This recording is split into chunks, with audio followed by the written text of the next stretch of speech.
Today I want to share with you the Butler Soy Curls.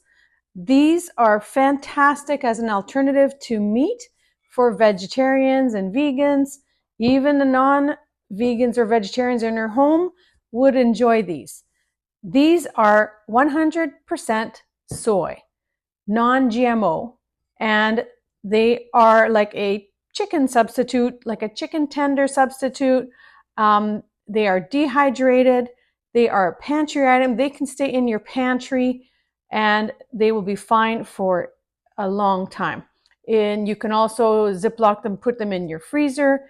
But I have had these in my pantry and they are still great.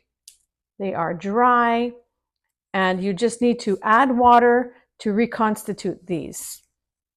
If you're new to these are a very interesting soy curl. They are dried, so you can rehydrate these with a broth or water, and they will just plump up. One serving would be 3/4 cup, and that's 11 grams of protein. So if you're looking for protein, this is a great alternative. This goes a long way. They're very filling, and my kids love these. Some people have tried these and thought they were chicken.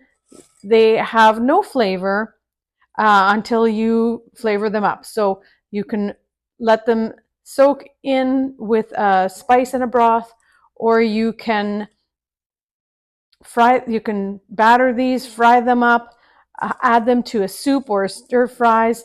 I've done everything. I'll be doing more videos on how to use these soy curls. This is my vegan soup with the soy curls, so you can see how they look rehydrated. So it's kind of like my vegetable chicken black bean soup, and they are delicious. They're very tender.